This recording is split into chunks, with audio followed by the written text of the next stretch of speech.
Hola, hoy nos sumergimos en las ideas de Michel Foucault sobre el poder. Es un pensador que, la verdad, nos obliga a replantearnos casi todo lo que creíamos saber sobre cómo funciona. Efectivamente. Partimos de unos extractos de unas notas sobre Foucault del documento clase 7 Foucault.pdf. Eso es.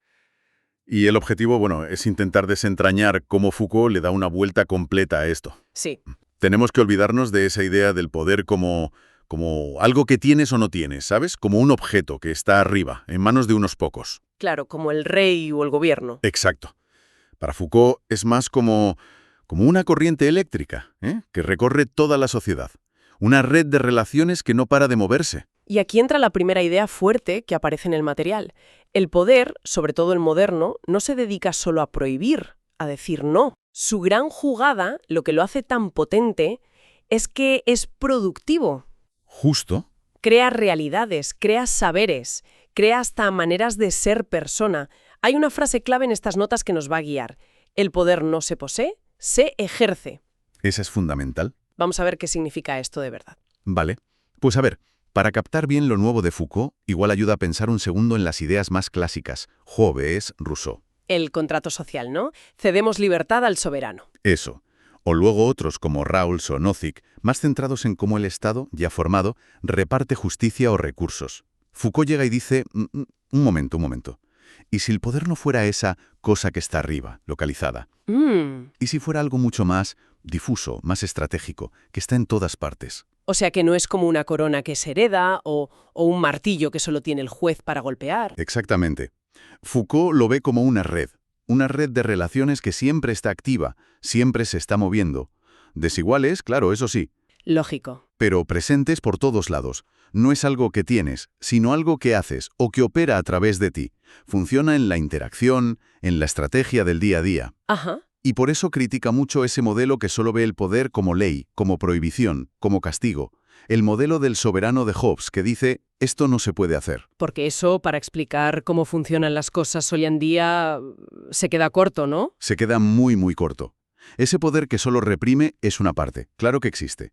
Pero Foucault insiste, lo fundamental del poder moderno es su capacidad de producir. Producir. ¿Qué exactamente? Pues produce lo que consideramos verdad en cada época. Produce disciplinas enteras como la psiquiatría, la economía. Vale. Y nos produce a nosotros mismos como sujetos.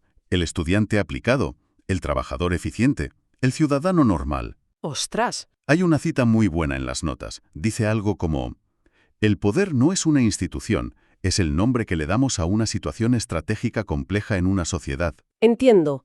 Entonces, no es solo el gobierno o la policía actuando desde arriba. No. Esas estrategias de poder están, pues, en la familia, entre padres e hijos, en la escuela, con el profe y el alumno, Ujú, en la consulta del médico que te diagnostica, ujú. en la fábrica, con el jefe.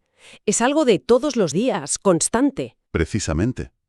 Y esta visión del poder como relación, como algo productivo y estratégico, nos lleva de cabeza a uno de sus conceptos clave: la sociedad disciplinaria. Vale. Foucault sitúa su desarrollo fuerte entre los siglos XVII y XVIII, más o menos. Disciplina, como la del ejército o la del cole de antes. Sí, pero es más profundo. Foucault ve que aparecen nuevas técnicas de poder, y su objetivo ya no es tanto aplastar o hacer un castigo espectacular, como cortar una cabeza en público. Claro. Es algo más sutil y mucho más eficiente. Buscan enderezar conductas. Enderezar. Sí, moldear a los individuos. Organizar sus cuerpos, sus tiempos, para hacerlos útiles, dóciles, previsibles. Más productivos al final. El material que tenemos dice que esto empieza en sitios como cuarteles o monasterios. Ajá. Y luego, como una mancha de aceite, se extiende a las escuelas, los hospitales, las fábricas, hasta que empapa toda la sociedad moderna. Exacto. Hay una frase ahí que es impactante. La disciplina fabrica individuos. Suena casi industrial. Es que tiene algo de eso, fíjate. Foucault analiza cómo estas técnicas disciplinarias funcionan al detalle. No hace falta que repasemos las 4 que menciona el documento una por una, pero la idea central es que la disciplina opera organizando de forma casi obsesiva el espacio. El espacio. ¿Cómo? ¿Cómo? Pues cada uno en su sitio asignado, visible, controlable. Piensa en los pupitres en fila en un aula, o las celdas. Vale, sí. Y también organiza el tiempo, horarios súper estrictos, ritmos impuestos, ejercicios repetitivos, todo para extraer el máximo rendimiento. Maximizar la eficiencia. Eso es. Busca coordinar los cuerpos, muchos cuerpos juntos, como si fueran las piezas de una gran máquina que tiene que funcionar perfectamente. Y el elemento clave que se menciona en las notas no es tanto la ley, con mayúsculas, como la norma. Justo, esa es una de las genialidades del análisis de Foucault. La disciplina no te dice tanto esto es ilegal y te castigo, sino más bien esto es anormal y hay que corregirlo. Ah, Establece un estándar, una norma, de cómo debe ser y comportarse un buen estudiante, un buen soldado, un trabajador eficiente, una persona sana. Y constantemente nos está midiendo y clasificando según esa norma. claro. Y si te desvías, no eres tanto un criminal, sino un anormal. Alguien a quien hay que normalizar, reeducar, tratar. Entiendo la diferencia. Es más sutil, pero quizá más penetrante. Mucho más. Y todo esto, Foucault lo ve cristalizado en una imagen muy potente que él rescata de un filósofo anterior, ¿no? El panóptico. El famoso panóptico de Bentham, sí. El diseño este de la prisión. Una torre central desde donde un vigilante puede ver todas las celdas que están en círculo a su alrededor. Pero los presos en las celdas no saben si les están mirando justo en ese momento. Esa es la clave. Foucault lo usa como la metáfora perfecta del poder disciplinario moderno. Porque lo importante no es que te vigilen de verdad todo el rato. No, Eh. sino que podrían estar vigilándote en cualquier momento. La posibilidad. Exacto. Esa incertidumbre constante es lo que funciona. Como no sabes cuándo te miran, acabas interiorizando la mirada del vigilante. Te vigilas a ti misma. Te vigilas a ti mismo, modificas tu comportamiento como si siempre estuvieras bajo observación. El poder se vuelve automático, funciona solo, sin necesidad de usar la fuerza constantemente. Es una máquina maravillosa, dice Foucault, porque consigue que la gente se comporte como debe ser de forma muy económica, muy eficiente. Y esa idea, que nació para prisiones del siglo XVIII, la verdad es que resuena muchísimo hoy en día, ¿no? El material sugiere pensar en un panóptico digital. Totalmente. Es que encaja perfectamente. Piensa en las redes sociales. Uf, Los algoritmos nos observan constantemente, nos clasifican, nos perfilan y nos empujan a comportarnos de ciertas maneras para ser más visibles, más populares, para encajar. Y lo hacen sin que entendamos bien cómo funcionan. Es como la torre central invisible. sí, sí. O la videovigilancia masiva en las calles, el reconocimiento facial. También, y ojo, incluso la autovigilancia a la que nos sometemos voluntariamente. ¿Cómo? Pues las pulseras de actividad que miden nuestros pasos, el sueño, las apps de productividad que monitorizan nuestro trabajo. Cierto. Nos convertimos en nuestros propios vigilantes, midiéndonos y ajustándonos constantemente a normas de salud, de rendimiento, de felicidad incluso, que nos vienen dadas.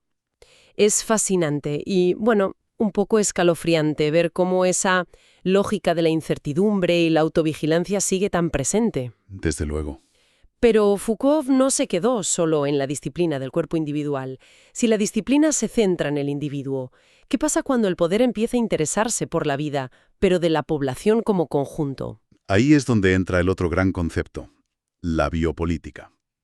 Foucault detecta que más o menos a partir del siglo XVIII también hay un cambio de escala en el poder. Cambio de escala. Sí. El poder ya no solo se dedica a disciplinar cuerpos individuales para hacerlos dóciles y útiles. Empieza a gestionar la vida de la población entera, considerada como un fenómeno biológico, como una especie. Las notas subrayan aquí un cambio radical en la fórmula del poder. Dicen que se pasa del antiguo derecho del soberano, que era hacer morir o dejar vivir, Ajá. es decir, el rey podía quitarte la vida, pero no se metía tanto en gestionar cómo vivías, a un nuevo tipo de poder cuya lógica es hacer vivir o dejar morir. ¿Qué significa esto exactamente? Significa que el foco del poder moderno se desplaza. Ahora se centra en administrar la vida, en optimizarla, en fomentarla. Pero, ojo, Sí. la vida de su población, la que considera propia, valiosa, la que hay que proteger y mejorar. Y para hacer eso necesita entender y gestionar fenómenos colectivos. ¿Fenómenos como cuáles? Pues las tasas de natalidad, de mortalidad, la esperanza de vida, las epidemias, la salud pública en general, la higiene. La población como tal, con sus regularidades estadísticas, emerge como un objeto de saber científico y a la vez como un objeto de gobierno. Vale, entonces, si la disciplina actuaba sobre todo en espacios cerrados, como la fábrica, la escuela, la prisión, ¿Cómo actúa la biopolítica? ¿Dónde? La biopolítica opera a gran escala, sobre el conjunto de la sociedad. No necesita tanto el encierro. Actúa a través de mecanismos de regulación, de gestión, de control social más amplio. Por ejemplo, Pues el material menciona varios ejemplos claros. Las grandes campañas de salud pública. Piensa en las vacunaciones masivas, las políticas de higiene, el desarrollo de los sistemas hospitalarios, la medicalización de la vida. entiendo. También la planificación demográfica, políticas para fomentar o limitar la natalidad, la gestión de las migraciones, pensando en cuánta gente y qué tipo de gente es buena para el país. Mm, O los sistemas de seguridad social, las pensiones, los seguros de desempleo, las ayudas. Todo eso son mecanismos biopolíticos, orientados a gestionar los procesos vitales de la población para asegurar su salud, su estabilidad, su productividad a largo plazo. Pero esta idea de hacer vivir, de fomentar la vida, tiene una cara B muy oscura que Foucault analiza a fondo, ¿verdad? Efectivamente, ahí está la paradoja mortal del biopoder. Para poder hacer vivir a unos, a su población, este biopoder necesita, en ciertas circunstancias, poder dejar morir a otros, o incluso hacer morir activamente a otros. Suena terrible. Lo es. Y aquí es donde Foucault introduce una conexión que es crucial. Y sí, terrible. La conexión con el racismo. El racismo, como una herramienta de la biopolítica. Explícase un poco más. Es una de las tesis más potentes y también más polémicas de Foucault. Él argumenta que en una sociedad que está volcada en normalizar la vida, en optimizarla, en hacerla vivir, matar se convierte en un problema ideológico. ¿Cómo justificas matar si tu objetivo es la vida? Claro, es una contradicción. Exacto. Pues el racismo, dice Foucault, y lo entiende en un sentido amplio, no solo el racismo de color de piel, sino cualquier discurso que divida a la humanidad en grupos superiores e inferiores, o sanos y degenerados, o peligrosos, proporciona la coartada. La coartada. Sí, el racismo fragmenta la idea de una única especie humana. Crea jerarquías supuestamente biológicas, y esto permite presentar la eliminación de los otros, sean enemigos externos en una guerra, minorías internas consideradas un peligro o una carga, no como un asesinato sin más, sino como una medida necesaria para proteger la vida y la salud de la verdadera población. ¿Como una especie de higiene social? Justo esa es la expresión, una medida defensiva para la salud del cuerpo social. La cita que recogen las notas es demoledora. Dice algo así como, el racismo es la condición de aceptabilidad de matar en una sociedad de normalización. Es una perspectiva que, te obliga a mirar de otra forma un montón de cosas, históricas y actuales. Sin duda. De hecho, las notas traen ejemplos contemporáneos. La gestión política de las pandemias, ¿no? ¿A quién se protege más? ¿A quién se deja más expuesto? El uso masivo de nuestros datos de salud o genéticos por empresas y estados, lo que llaman capitalismo de vigilancia o de datos. Exacto. O los debates sobre biotecnología, edición genética, la eutanasia. Son todos campos donde se está jugando hoy esa gestión política de la vida y la muerte. Totalmente. La lógica biopolítica sigue muy presente, aunque se manifieste con nuevas tecnologías y en nuevos ámbitos. Ahora, claro, si el poder es tan penetrante, tan difuso, actuando a través de estas disciplinas que nos moldean y estas gestiones biopolíticas que nos administran, ¿queda algún espacio para la libertad? ¿Hay sitio para la resistencia? ¿O estamos totalmente atrapados en esta red? Ahí viene la contrapartida, y es fundamental en Foucault. Para él, poder y resistencia son inseparables. Son como las dos caras de la misma moneda. ¿Ah, sí? Sí, no existen relaciones de poder sin que surjan al mismo tiempo resistencias. Y la resistencia no nace fuera del poder, como algo puro y externo. Surge dentro de las propias relaciones de poder. En los mismos puntos donde el poder se ejerce, ahí mismo brota la posibilidad de resistir. Vale. La frase es clara. Allí donde hay poder, hay resistencia. Son coexistenciales. ¿Pero qué tipo de resistencia puede ser? Si el poder ya no es solo el rey o el Estado al que tienes que derrocar. Claro, esa es la cuestión. La lucha principal, según Foucault, no es tanto tomar el control del aparato del Estado, aunque eso pueda ser parte de algunas luchas, sino más bien luchar contra las formas de sujeción. Sujeción. Otro concepto clave, ¿no? Clave. Sujeción significa estar sujeto, en un doble sentido. Por un lado, está sometido al control de otros, a sus reglas, a su poder. Y por otro lado, estás atado a una identidad específica, a una forma de ser, que a menudo te viene impuesta por ese mismo poder. Ser el estudiante modelo, el enfermo mental, el trabajador productivo, la mujer tradicional. Entiendo. Como estar clavada por dos chinchetas. Las reglas de fuera y la etiqueta que te ponen y que tú misma acabas asumiendo. Exactamente. La sujeción es esa doble atadura. Entonces, resistir sería intentar quitarse esas chinchetas, dessujetarse. Algo así. Las notas hablan precisamente de desujetarse. Implica negarse a ser gobernado de esa manera específica, cuestionar las identidades fijas que nos encasillan, buscar formas de ser individuo que no sean necesariamente las que el poder prefiere porque nos hacen más fáciles de manejar. Vale. Y aquí es donde Foucault, sobre todo al final de su obra, da un giro hacia la ética, ¿no? Hacia lo que llama prácticas de libertad o incluso estética de la existencia. Suena casi poético. Sí, la verdad es que sí. Se inspira mucho en los filósofos griegos y romanos antiguos, en sus ideas sobre el cuidado de sí. El cuidado de sí. Sí. La idea no es tanto encontrar una nueva verdad universal con mayúsculas, o una ley moral única para todos. Es más bien plantearse la propia vida como si fuera una obra de arte, algo que tenemos que esculpir activamente nosotros mismos. La vida como obra de arte. Sí, se trata de un trabajo reflexivo o constante sobre uno mismo, para aprender a gobernarse éticamente, para definir nuestros propios valores, nuestras propias formas de relacionarnos con nosotros mismos y con los demás, en lugar de aceptar pasivamente las formas que nos imponen desde fuera. Vale, creo que entiendo mejor la idea de vida como obra de arte. No es solo algo estético, superficial, es una práctica ética, activa, de autoconstitución. Exacto. Es la ética entendida como la práctica reflexiva de la libertad. ¿Y cómo se podría traducir eso a día de hoy? Los apuntes que tenemos dan algunos ejemplos. Sí, mencionan fenómenos muy diversos como posibles ejemplos de estas luchas contra la sujeción o de prácticas de libertad. Desde movimientos sociales como el #MeToo, que claramente desafían formas muy arraigadas de sujeción en las relaciones de género y poder. Claro.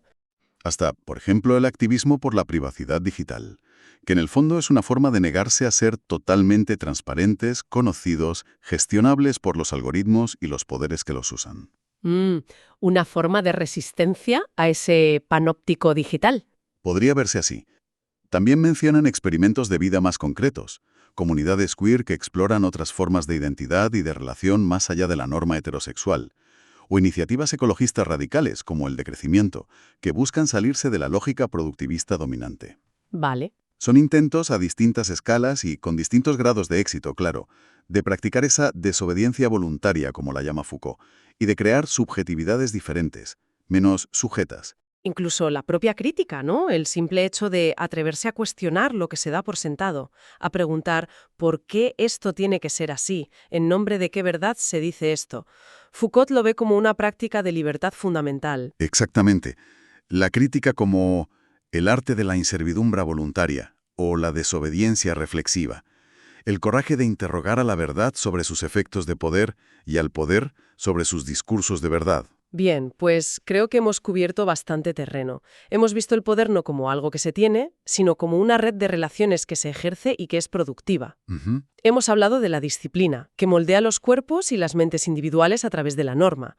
Luego la biopolítica, que gestiona la vida de las poblaciones. Sí. Y finalmente la resistencia, que no está fuera del poder, sino que nace dentro de él, ligada a la ética, a la crítica y a esa idea de construir la propia vida, de las prácticas de libertad.